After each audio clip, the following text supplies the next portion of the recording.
Halo guys, balik lagi bersama gue di Isaka Channel. Untuk kali ini gue bakal ceritain ringkasan dari light novel volume 4 yang berjudul Eternal You atau Dirimu yang Abadi. Pada volume 4 ini terdapat beberapa kejadian penting seperti kemunculan Miharu, terbangunnya Aisa, hingga kemunculan hero pertama. Pendahuluan, buku harian rahasia Latifah. Setelah hampir 2 tahun Ryo pergi, Latifah yang telah melakukan banyak hal memutuskan untuk mulai menulis buku harian. Tentu isinya hanyalah sekedar hal menyenangkan yang terjadi di desa tanpa banyak hal serius. Buku harian tersebut dimulai dengan cerita Latifah yang mengatakan bahwa berkat Ryo, dirinya bisa menjadi orang yang sangat beruntung. Latifah senang bisa bertemu dengan banyak orang baik dan melakukan banyak hal menyenangkan bersama teman-temannya. Contohnya adalah mengobrol bersama Vera dan Arslan. Sayangnya Latifah sendiri mengakui bahwa dirinya sedikit kesepian ketika Ryo pergi ke Yagumo. Walaupun begitu, Latifah bersyukur karena dirinya dan Ryo sudah terikat takdir. Tidak peduli di dunia mana, Ryo tetaplah Oni-chan yang selalu menolong Latifah.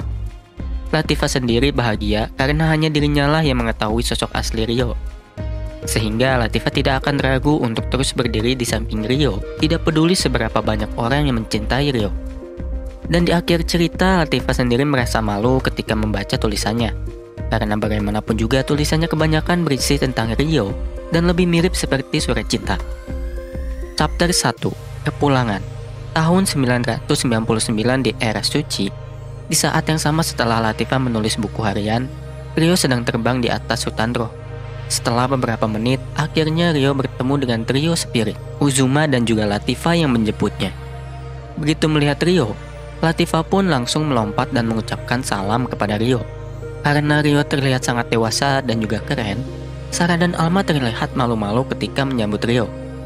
Belum selesai, Ryo pun memuji mereka bertiga yang kini sama-sama terlihat lebih dewasa dan juga cantik.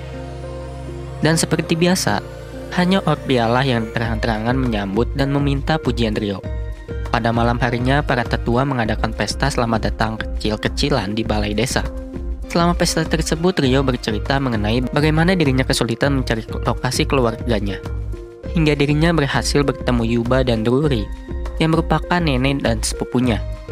Walaupun begitu, Ryo menutupi fakta bahwa ibunya adalah putri dari kerajaan Karasuki karena berbagai alasan. Tidak lupa, Ryo juga menyampaikan pesan Yuba dan Druri mengenai keinginan mereka untuk bertemu Latifah yang merupakan adik Ryo. Setelahnya, Ryo pun mengutarakan rencananya. Ryo berpikiran akan kembali ke Stral beberapa bulan ke depan. Sehingga untuk sementara ini, dirinya akan menetap di desa Spirit. Selain itu, Ryo berjanji akan pulang lebih cepat dibandingkan dengan kepulangannya saat ini. Ketika ditanyai apakah Ryo memiliki suatu keinginan, Ryo berkata bahwa dirinya ingin sebuah rumah yang bisa disimpan di dalam time space cage miliknya, dengan kata lain rumah portable. Mendengar hal tersebut, Dominic yang merupakan seorang dwarf pun merasa tertantang, sehingga masalah tersebut diserahkan pada Dominic. Keesokan harinya, trio Spirit, trio Latifah dan Vera pergi mengunjungi Dryas. Ketika bertemu Dryas, Ryo dan yang lainnya berkumpul di dalam ruangan yang berada di dalam pohon dunia. Waktu itu Orpia membawa snack yang dibuatnya berdasarkan resep baru dari Yagumo. Walau roh tidak akan mati kelaparan, namun Dryas tetap memakannya karena roh dapat mengisi kekuatan sihir lewat makanan. Selama berkumpul, Dryas sempat berkata bahwa keberadaan roh yang berada pada tubuh Ryo semakin kuat. Singkat cerita, Ryo pun menghabiskan hari-harinya di desa dengan damai. Mulai dari pesta teh bersama trio Spirit, berduel dengan Uzuma, mabuk bersama Dominic dan Alma, bermain dengan Latifah dan anak desa lainnya, hingga mengajari para wanita di desa berbagai resep baru. Suatu hari, Ryo mengunjungi Dominic untuk melihat perkembangan rumah portable-nya. Rumah yang dibuat Dominic terbuat dari batu raksasa yang memiliki ukuran sekitar 200 meter persegi. Dengan ukuran yang besar, Dominic membuat rumah 2 lantai dengan banyak ruangan di dalamnya. Dominic berkata bahwa Ryo akan membutuhkan banyak ruangan apabila nantinya Ryo harus membawa istri-istrinya keluar. Kurang dari 1 bulan, rumah batu Ryo pun selesai. Walau dari luar hanya terlihat seperti batu raksasa, namun bagian dalamnya terlihat sangat mirip seperti rumah pada umumnya. Interiornya pun tidak main-main, terdiri dari berbagai furnitur tingkat tinggi peralatan sihir, dan fasilitas mewah lainnya. Contohnya adalah kamar mandi yang lebih mirip seperti pemandian air panas outdoor. Ketika Ryo mandi di rumah barunya, tiba-tiba Latifah pun datang dan berkata bahwa dirinya ingin membasuh punggung Ryo. Karena malu, Ryo ingin menolak. Namun Latifah memohon sekaligus mengancam akan ikut masuk bak mandi bersama Ryo, sehingga Ryo pun menyerah. Latifah pun membasuh punggung Ryo. Namun tidak lama, Latifah pun memeluknya sehingga Ryo merasakan sesuatu yang empuk di punggungnya. Waktu itu Latifah bertanya apakah Ryo benar-benar akan kembali. Dan Ryo pun menjawab tentu saja, karena bagaimanapun desa ras spirit sudah seperti rumahnya sendiri. Keesokan harinya, sebelum Ryo berangkat, Ursula memberikan sebuah kristal atau spirit stone yang ternyata merupakan artefak yang berisi sihir teleportasi. Dengan kristal tersebut, Ryo dapat datang ke desa secara instan. Walaupun Spirit Stone adalah sesuatu yang langka, namun karena di desa Spirit sendiri tidak terlalu terpakai, maka batu tersebut banyak tersimpan di gudang. Tidak lama setelahnya, Ryo pun mengucapkan selamat tinggal dan pergi ke Stral. Chapter 2. Setelah kembali. Akhirnya Ryo kembali ke wilayah Stral, tepatnya di kota Amande yang berada di kerajaan Galar setelah 2 minggu perjalanan. Kota Amande sendiri kini sudah jauh berubah dan juga jauh berkembang dibandingkan ketika Ryo kabur dari Beltran. Ketika sedang berkeliling, tiba-tiba Ryo melihat 6 pilar cahaya ditembakkan dari langit. Di saat Ryo dan warga Amande terkejut, tiba-tiba Ryo mendengar suara wanita yang terputus-putus seakan ingin berkata, "Haruto, selamatkan mereka, perkuat indramu, pergi ke Tenggara, akan menunggu di sana." Karena penasaran, Ryo pun terbang ke Tenggara dan tidak menemukan apapun setelah berputar-putar selama 1 jam. Ketika memutuskan untuk kembali, Ryo pun menemukan jejak kaki yang mengarah ke arah kerajaan Kentostella. Kisah selingan tersesat di dunia lain. Sekitar 1 jam sebelum kedatangan Naruto, terdapat 3 orang Jepang yang tiba-tiba berada di sebuah padang rumput.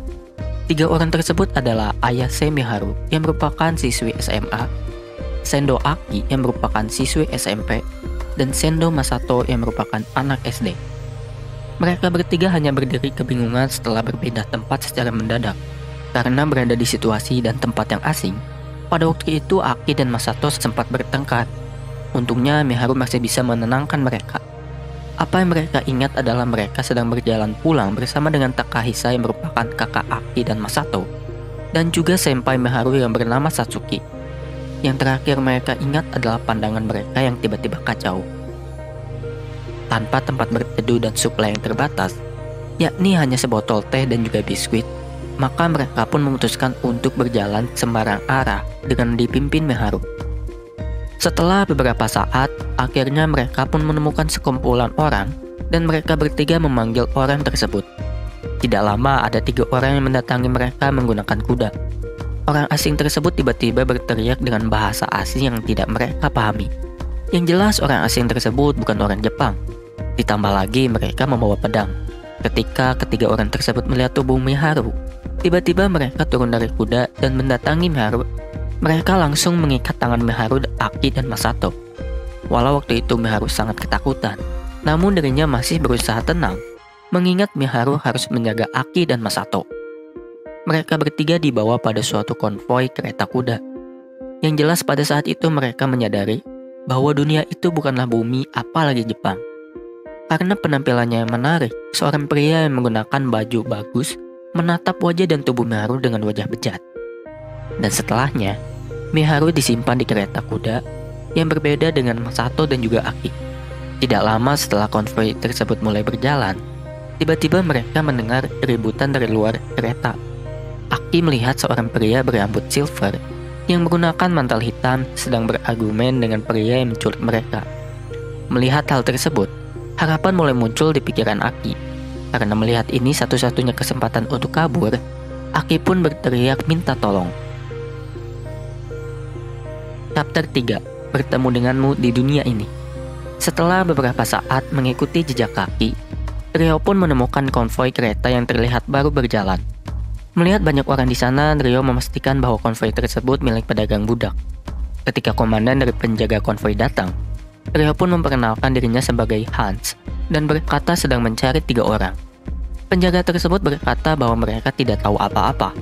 Dan setelah beberapa perdebatan, Ryo meminta untuk melihat isi kereta untuk memastikan. Ketika Ryo sedang melihat-lihat, tiba-tiba dirinya mendengar suara minta tolong dalam bahasa Jepang. Dan saat itulah dirinya melihat Aki. Orang berbaju bagus yang merupakan pedagang budak tersebut langsung memerintahkan para penjaga untuk membunuh Ryo. Walau dihujani oleh sihir dan harus melawan satu peleton, dengan cepat Ryo menusuk pedangnya pada si komandan. Sebenarnya baru kali ini Ryo membunuh seseorang, sehingga dirinya merasa bersalah. Andaikan dirinya tidak memiliki ingatan dan kepribadian Amakawa Haruto, maka sudah pasti Ryo tidak akan merasakan rasa bersalah tersebut. Melihat penjaga lain ketakutan, dengan segera Ryo meminta si pedagang budak melepaskan Miharu, Aki, dan Masato. Dan dalam keadaan takut, akhirnya si pedagang budak melepaskan mereka. Miharu sendiri disimpan di kereta yang berbeda karena dirinya dinilai sebagai barang bagus berharga mahal. Ketika Ryo akan mengeluarkan Miharu, tiba-tiba matanya berair dan ekspresinya menjadi kacau sampai-sampai dirinya hampir menangis. Dan di sisi lain, Miharu pun merasakan hal yang sama. Walau ini adalah pertemuan pertama mereka, namun Miharu merasakan rasa nostalgia di dadanya. Dan akhirnya Ryo mendatangi Miharu sembari berkata, "Aku datang untuk menyelamatkanmu." Ryo berpikir mengapa ada Miharu di sini. Walau dirinya selalu ingin bertemu dengan Miharu, namun Ryo sadar bahwa kini dirinya bukan Amakawa Haruto. Setelah dibebaskan, Miharu sempat bertanya bagaimana dengan nasib gadis lain. Ryo pun menjawab bahwa terdapat suatu hukuman mengenai budak yang kira-kira tidak jauh berbeda dari hukum kepemilikan benda. Bila Ryo membiarkan mereka kabur, maka Ryo sama dengan mencuri benda dan akan menjadi kriminal. Setelahnya, Ryo pun meminta barang milik Miharu, Aki, dan Masato dikembalikan. Pedagang budak tersebut langsung mengembalikan barang mereka bertiga dan sekalian memberikan uang kompensasi sebagai bentuk minta maaf. Ryo, Miharu, Aki, dan Masato pun pergi menjauhi si pedagang budak. Selama perjalanan, tidak ada satupun yang berinisiatif untuk berbicara. Hingga akhirnya Miharu mengucapkan terima kasih dan memperkenalkan dirinya. Setelah selesai, Ryo memperkenalkan dirinya sebagai Haruto, mengingat dirinya masih menjadi kriminal di Beltram. Ketika mendengar hal tersebut, Miharu tertegun dengan tatapan kosong, dan wajah Aki tiba-tiba terlihat pahit. Di tengah-tengah kecanggungan tersebut, Masato memperkenalkan diri sebagai adik Aki, dan hal tersebut membuat Ryo bingung. Karena bagaimanapun juga Ryo tidak mengetahui mengenai keluarga baru Aki. Karena hari sudah mulai gelap, Ryo pun mengeluarkan rumah batunya, dan hal tersebut berhasil membuat Miharu, Aki, dan Masato kaget. Chapter 4 menjelaskan keadaan. Setelah masuk ke rumah batu, Ryo bertanya mengapa mereka bertiga bisa berada di tempat tadi. Miharu hanya bisa menjawab bahwa mereka sama sekali tidak tahu. Setelahnya Aki bertanya mengapa Ryo bisa menggunakan bahasa Jepang. Dan Ryo menjawab bahwa di kehidupan sebelumnya, dirinya merupakan seorang mahasiswa di Jepang. Walau begitu, Ryo tidak merinci identitas bersama nama aslinya. Karena banyak hal yang perlu dijelaskan, Ryo pun memulai dari penjelasan mengenai keberadaan sihir di dunia tersebut. Menurutnya besar kemungkinan mereka bertiga dipindahkan dengan menggunakan semacam sihir ruang waktu. Dan ketika ditanya apakah mereka bisa pulang, Ryo menjawab bahwa hal tersebut hampir mustahil.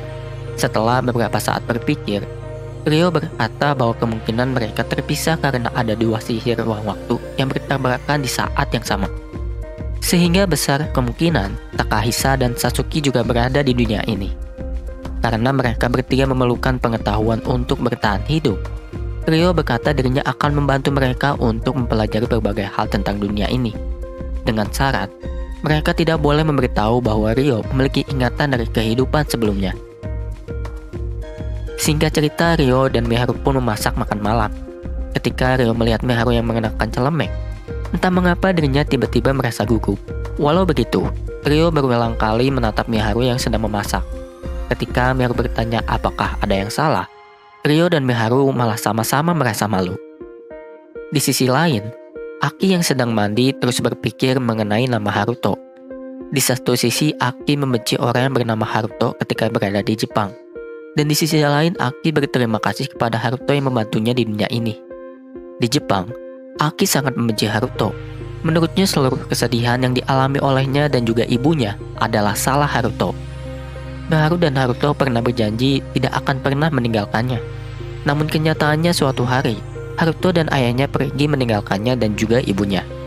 Walau tidak logis, namun kenyataannya hal tersebutlah yang menjadi alasan Aki membenci Haruto. Saking bencinya kepada Haruto, apabila Miharu tidak sengaja menyebut Haruto, maka Aki akan langsung marah kepada Miharu. Setelahnya, Aki mulai berpikir mengenai Haruto yang ada di dunia ini. Menurutnya terlalu banyak hal yang disembunyikan olehnya. Walau begitu, Aki yakin bahwa Haruto bukanlah orang yang jahat. Bahkan apabila digambarkan, maka Haruto di dunia ini terlalu baik untuk disebut sebagai manusia. Namun ada suatu hal yang aneh. Aki merasa dejavu ketika melihat Haruto dan juga Miharu memasak bersama-sama. Aki merasakan perasaan yang sama seperti melihat Miharu dan Haruto ketika mereka bersama di Jepang. Miharu terlihat sangat dekat dengan Haruto, seakan-akan mereka tidak memiliki ruang bagi orang lain. Pada malam tersebut, setelah Aki dan Masato tidur, Ryo memutuskan untuk bersantai. Ryo merasa bahwa semua kejadian yang baru saja terjadi seakan-akan hanyalah sebuah mimpi. Setelah sekian lama, akhirnya dirinya bisa bertemu dengan wanita yang dicintainya. Bahkan dirinya juga bisa kembali bertemu dengan mantan adiknya. Karena alasan tersebut, Ryo pun menjadi bimbang. Apakah dirinya perlu memberitahu mengenai fakta bahwa dirinya adalah Amakawa Haruto atau tidak? Karena bagaimanapun juga, Amakawa Haruto sudah mati di bumi, sedangkan ingatan dan kepribadiannya berada pada tubuh Ryo. Ryo pikir dirinya sudah menghilangkan kepribadian Amakawa Haruto setelah berniat membalas dendam pada Lucius. Namun begitu kembali bertemu Miharu, dirinya sadar bahwa pernyataannya salah. Bahkan, dirinya merasa ketakutan ketika berpikir Miharu sudah mempunyai pacar. Beberapa saat kemudian, Miharu pun mendatangi Ryo setelah selesai mandi. Karena memakai baju yang sama, Miharu bertanya kepada Ryo, apakah dirinya bau keringat? Dan tanpa sadar, Ryo menjawab, tidak, sama sekali tidak. Baumu benar-benar wangi. Aku bisa terus menghirup aromamu selamanya. Melihat Miharu yang malu dan sadar bahwa jawabannya nyeleneh, Ryo pun meminta maaf.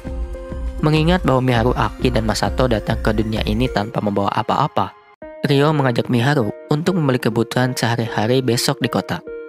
Karena akan sulit bila membawa banyak orang, maka Aki dan Masato akan menjaga rumah.